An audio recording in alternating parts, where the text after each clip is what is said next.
What's your name? Batisha. Sorry, Alicia? Batisha. Batisha. Has your political life affected your personal life?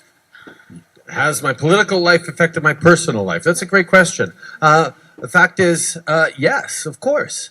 All of us have to figure out how to make the work-life balance work. How, sometimes we're away from our families for long stretches. Sometimes you're working really, really long days, and making sure that I'm there for my kids who are 10, 8, and 3.5 is really, really important to me. And every now and then you wonder if the work you're doing is making a huge difference. And for me, that questioning really matters. And if I'm going to spend time away from my kids, if I'm going to travel across the country and work as hard as I do, I have to feel that it's having a real impact. But I see and I think about my kids and the future that I'm hoping to build for them and for all kids in this country. And it reminds me that the sacrifices that parents make every single day to see their kids have opportunity really matters. I know it happens in every community, including in this community. So always, how we think about what we do as a job and how we are there for our family remains at the center of everything. So thank you very much for your question, Batisha. Another question. Yes, go ahead. We're going to keep you running today. What? What's your name? Carson Quell. And I recently learned about the MMIW class issue. Mm-hmm. And I have a question regarding your insight on the MMIW. Has your inquiry on the issue discovered anything yet about the unfinished cases? No, that's a great question. And the MMIW issue, the missing and murdered Indigenous women and girls, is something that this country has been coming to grips with all too slowly. Over the past 30 years or so, well over 1,000 women and girls, Indigenous, have gone missing or have been killed.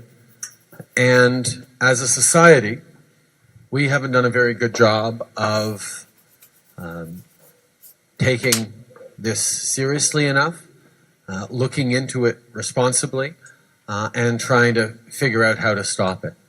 That's why one of the promises that I made, and something that Canadians supported right across the country, is that it was time for a national public inquiry to try and, yes, get justice for the victims, but also provide healing for the families who lost so many loved ones and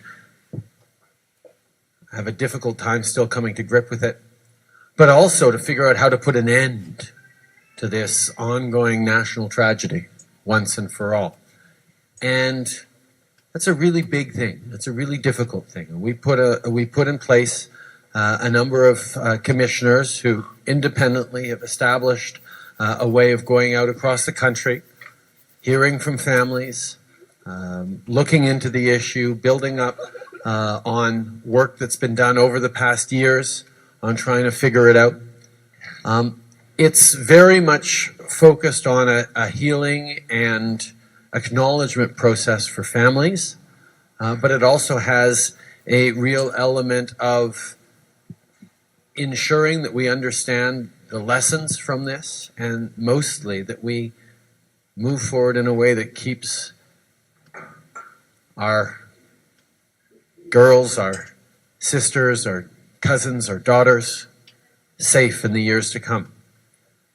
And that's something our government has already started to move on. We've moved forward on violence against women issues, on gender-based violence, on issues around safety and security on highways, but there's an awful lot more to do, and we're looking forward to the outcomes and the recommendations of the inquiry. The inquiry is facing challenges. We're working with it to try and make sure that it is successful in the ambitious task it's taken on, which is to try and provide that healing and closure and move forward in a way that makes sure that never again do these things happen. But we know there's a lot of work ahead of us, and we're going to continue working on it with them. Thank you for your question. Any other questions? Who has another question for me? Among the students, anyone? Someone's volunteering. There you are. You in the hat. Go ahead. Hi, Prime Minister Trudeau. My name is Jethro. Thank you for visiting. On behalf of my grade 7A class, what is your favorite thing about being the Prime Minister of Canada? My favorite thing is all the amazing things I get to do, and mostly all the amazing people I get to meet. An hour ago, I learned what gillnet fishing was under the ice, and was able to pull out a northern pike with a whole bunch of young people, a whole bunch of kids around me, and be here today to talk about this community, to see how we're doing. And every day for me as Prime Minister, I get to have conversations with people from across the country about their lives, about their challenges, but also about their hopes and dreams for the future.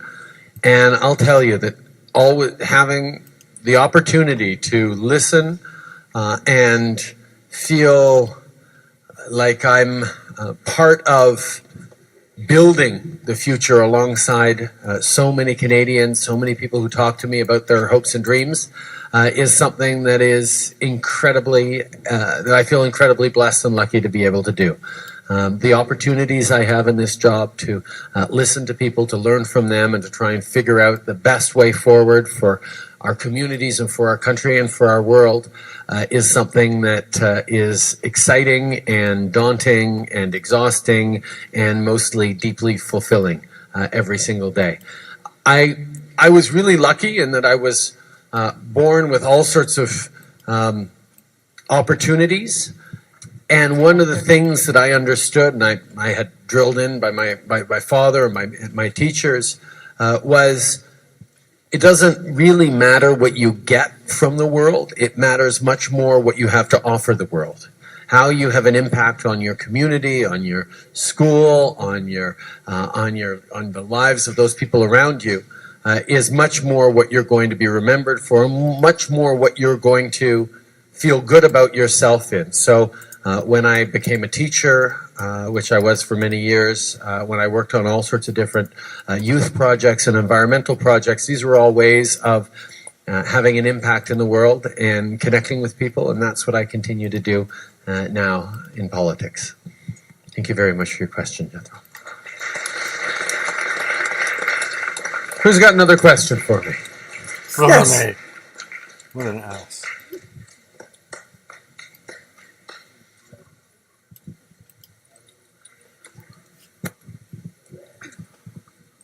Anin estaw ni disnikas as nake ke siwichi iwayan des katikman nepit kastaming.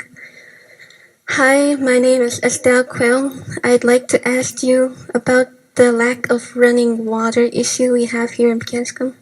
We do not have proper plumbing inside most of the houses here. We usually have to go to water taps that are placed throughout the community. What are your plans to renovate the houses to help us get running water in our daily lives? Listen, thank you, Estelle, for your question. It's a really, really important one. I think everyone can agree on that. We need to do a much better job on basic infrastructure across this country, particularly in northern and remote communities like this one. We know that there are, first of all, far too many communities across the country that actually don't have any drinking water at all, that have to rely on bottled water or have to boil their own water. And for us, that's unacceptable, that anywhere in Canada you don't have access to clean drinking water, which is one of the things that our Minister of Indigenous Services, Jane Philpott, who's standing in the back, is very much focused on. She gets an update from your folks every week, every 2 weeks, something like that, every week, on how we're doing on this, because it's been going on for far too long, and we know that water infrastructure is one of those things that relies on so many other things, whether it's actual investments or training or a level of stability and prosperity that allows to upkeep that. These are things that really matter on the primary level of having, yes, everyone access to fresh water, but when we have a water system that works in a community, it means a lot of other things are working as well. So Canadians very much have asked us to ensure that every single Indigenous community across this country has access to fresh drinking water, and that is something that we are on track to fulfill within the 5 years that we committed to do it. And I'd love to do it quicker than that, but there's a lot of investments in infrastructure, a lot of changes that need to be made in order to get there. But it's not just enough, we recognize, to have access to drinking water. That next step is making sure that you have proper running water in as many homes as possible so that your lives can be easier and you can have a similar quality of life to people living in any other part of this country. And that's something that we are committed to working on. I had a great conversation this morning with your chief, Chief Owen, and we're going to continue to work with this community on making sure that the investments that happen over the coming years, like this school was a big investment, like the investments we're making on connecting to the grid, hopefully in November, is going to be a big step as well. There's a lot more to do, but it's one of those things that we know needs to continue to be worked on. Thank you, Estelle, for your question.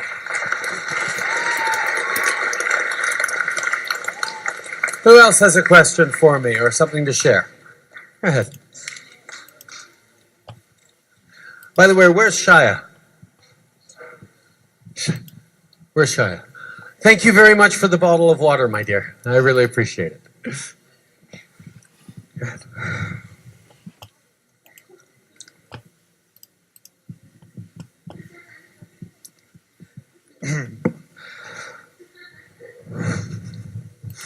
What's your name?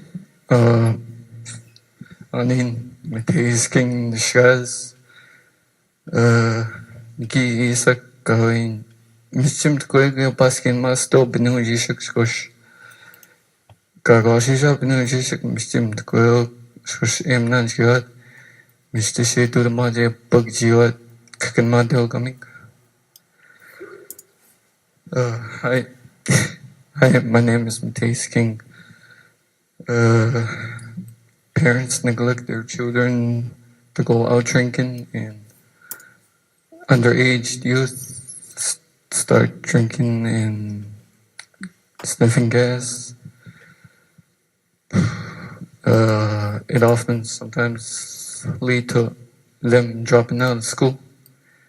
And what are your plans to rehabilitate these substance abuse?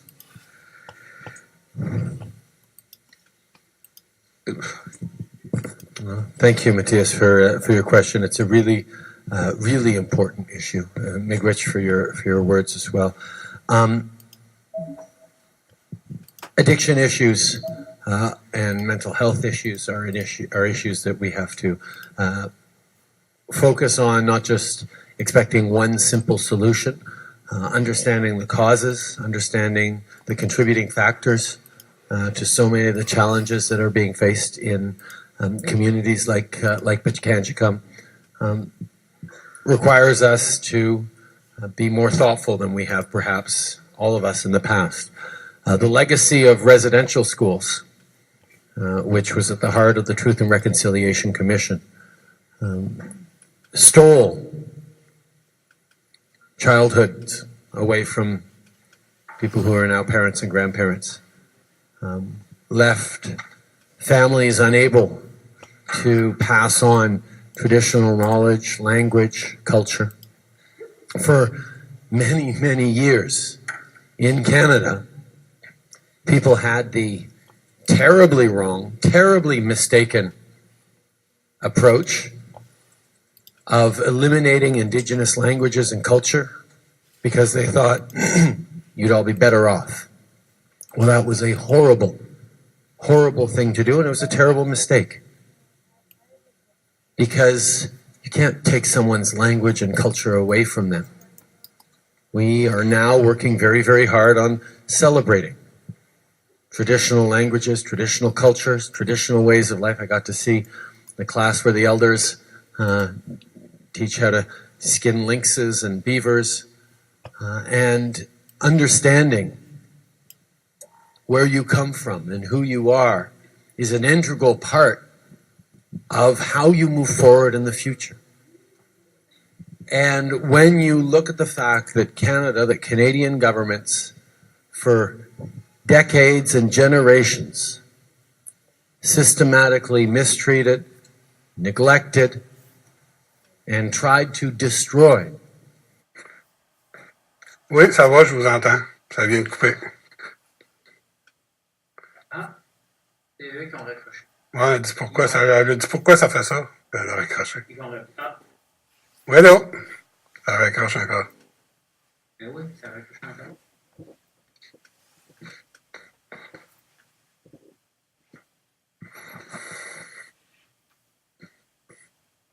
Need for tremendous amount of healing, a need for reconciliation, and a need to grow forward together.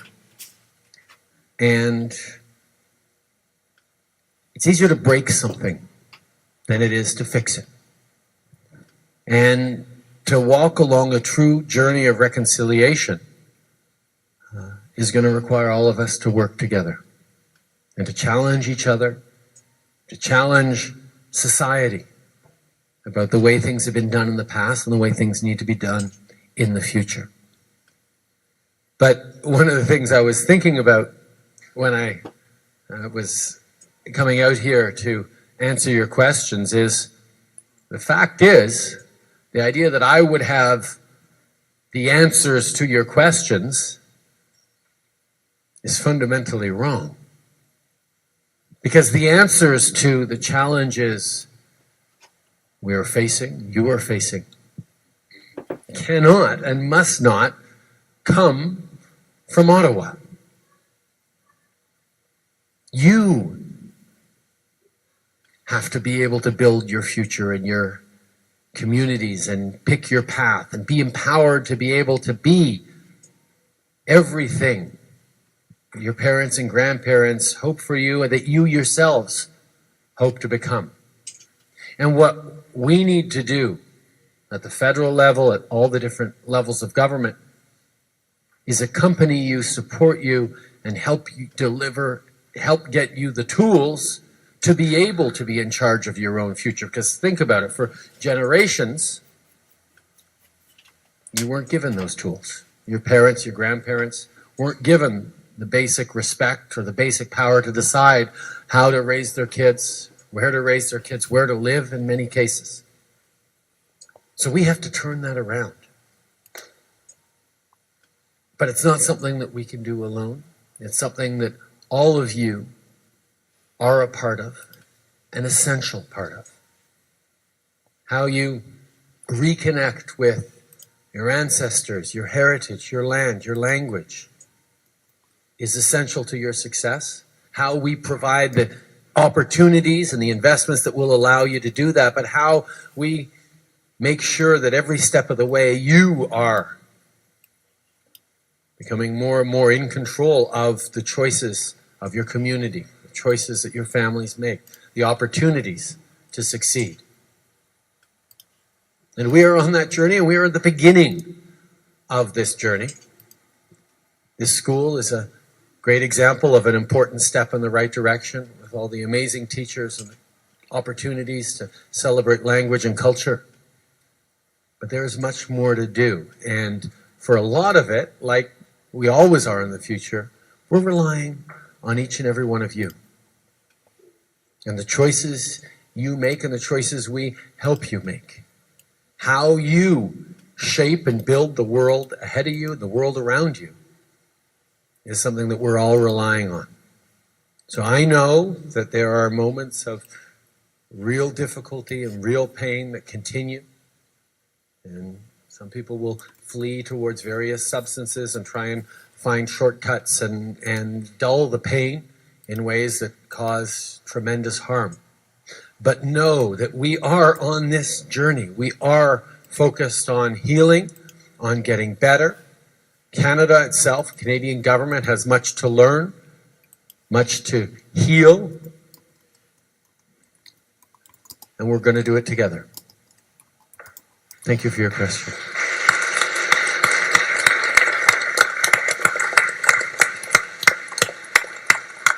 Anyone here have a question? Here.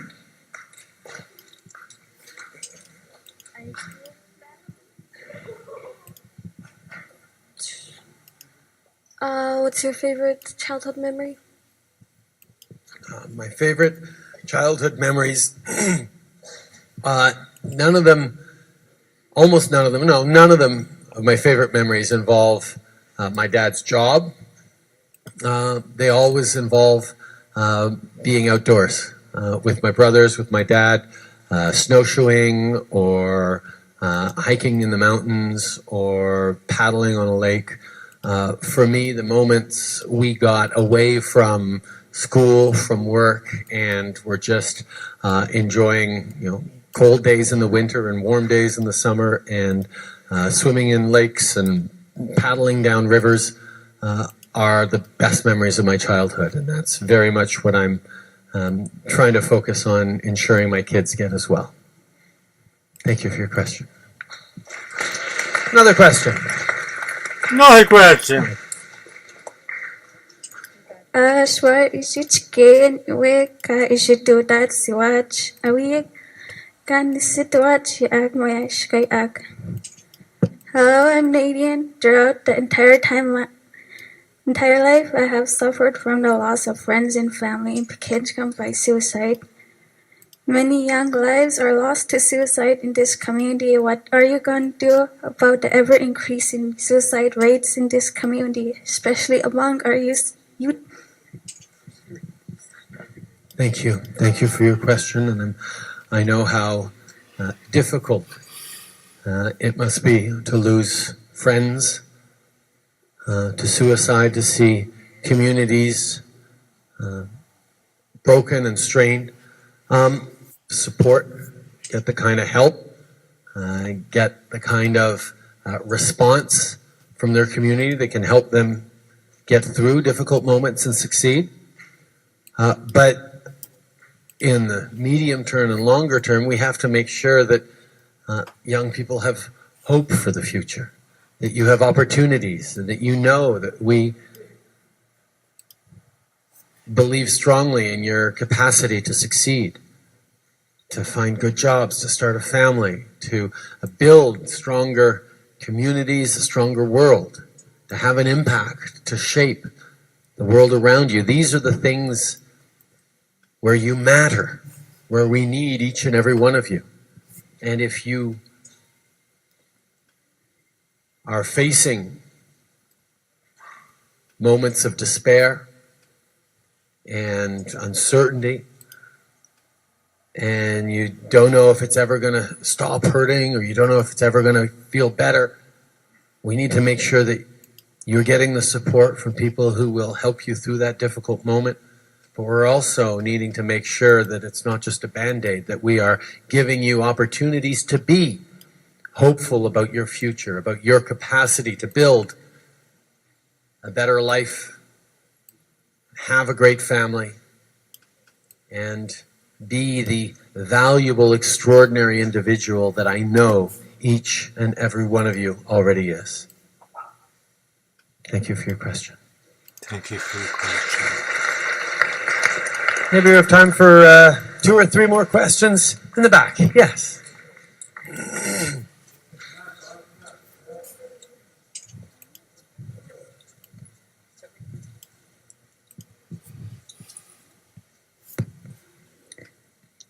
Anin lalikijik Indigenous guys. Wagunish wishishnam chishtung wakagan. Hi, my name is Lily Kijik, and I have a question about our housing issues. Our population has been increasing over the years, and more than 3 generations of family can be living under one roof. We need to build over 150 houses in order to properly house everyone in the community. What are your plans to help build more housing units? Very simple. We need to invest in more housing. We need to make sure that we are working with the community to deliver on more housing, and that's one of the priorities that Jane, our minister, is working on. It's one of the priorities that we share right across this country.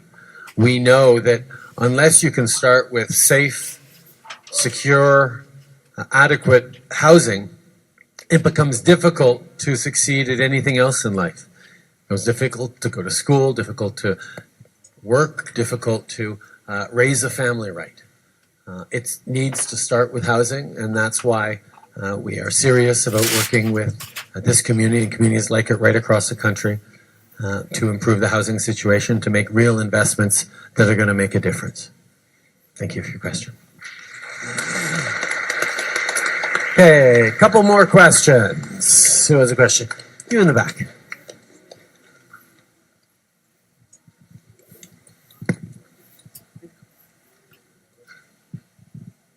Hi, Prime Minister Trudeau.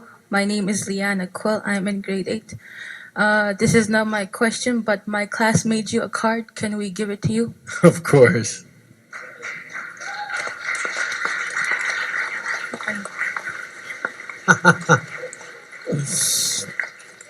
Thank you. What are your names? Jessica. Colleen. Thank you very much. Dear Prime Minister Justin Trudeau, we'd like to thank you for visiting Pikangikum First Nations community. We've been told that you're the first Prime Minister to have visited our community or any fly-in reserve. As a result, we're very grateful for your presence and excited to have you here with us. Thank you for being our leader and everything you do for Canada. Miigwech. Thank you very much. Here, I'll actually make sure you guys hang on to that carefully. Don't fold it. Okay. My question is, you promised that by March 2021, you would eliminate all drinking water advisories in First Nation communities. What steps have you taken in order to ensure that this occurs? That's a great question. As I said earlier, we committed that within 5 years we were going to eliminate all long-term boil water advisories on reserves. We have eliminated a total of about 23, I believe now, although the number shifts every now and then because every now and then other communities go on to boil water advisories. But we're working on them not one at a time, we're working on the whole system at the same time to build the kind of infrastructure necessary for water treatment, to create the conditions in which they're going to be able to be upkept and maintained, to train communities so they can not have to rely on external people for their water infrastructure, but they can actually use it, maintain it, upkeep it in proper ways. We're looking for long-term solutions on this, and we are working right across the country in an extremely active way, and we will end all long-term drinking water advisories on reserves by 2021, March 2021. And who's got the last question of today for me? You, sir.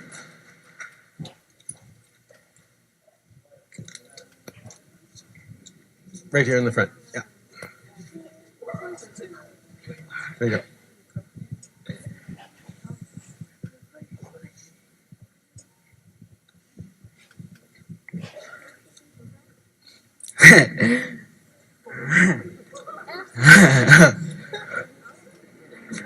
I'm going to sit down for this one. What's your name? Ranford, my name is Ranford. Pleasure to meet you. What's on your mind?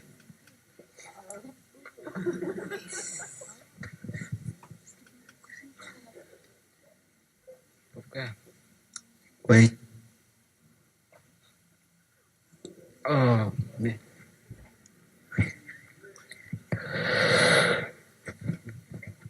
Say it.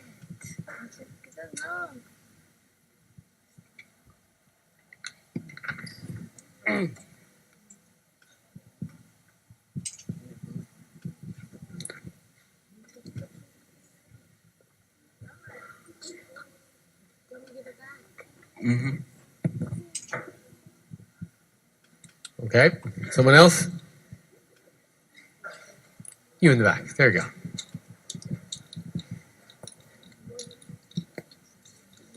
Her, yeah.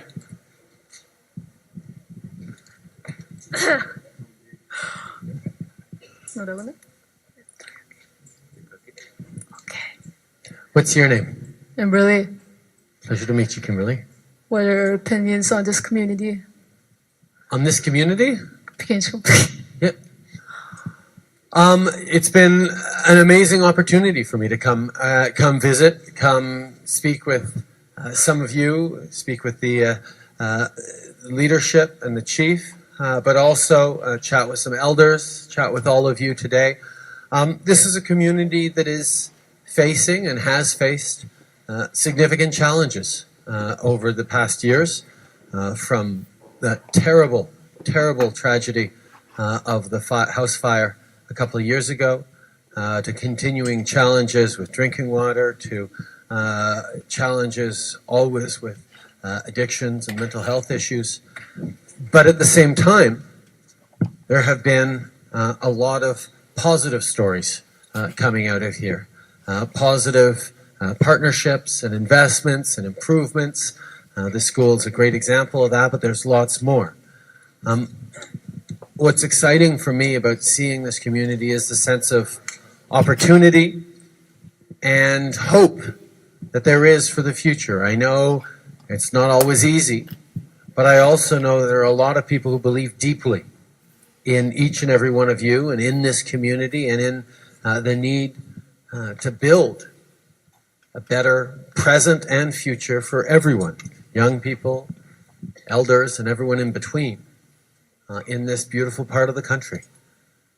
This is a challenge to us all to try and do better, to try and be better, to try and work together to build this better future that we need. But it is something that I will leave here inspired and energized to continue to do my part and make sure that our government is doing its part in working with you to build the kind of future, not just for this community, but success here in this community can show us ways of building success in communities that aren't as lucky as you are, that don't have the kinds of opportunities and advantages even that this place has. So this has been an extraordinary privilege for me to visit Pikangikum. I'm perhaps the first Prime Minister to come to Pikangikum, but I really hope that this visit won't be either my last or the last for any Prime Minister in the future, because this is an important place to know, to understand, and to work with for the future of our country. Merci beaucoup. Thank you very much, Miigwech, Chi Miigwech, for all your questions, for taking time for me today, and for sharing. Pause for a bit when you have it. That was your question. Have I tried Bannock? Not only have I tried Bannock many times, I have made Bannock as well. Bannock is awesome, especially with loads of jam on it. But yes, thank you. Kyle. Okay. On behalf of our school and education authority, we would like to present to you a blanket from the kindergarten K5B class. And dress shirts you can wear our school colors proudly. Excellent. Thank you so much.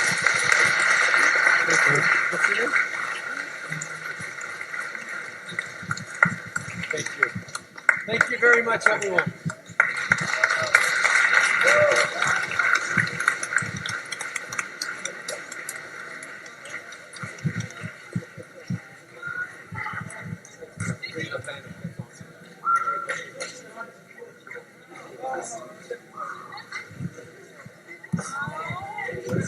Thank you so much. Thank you, everyone. See you guys later.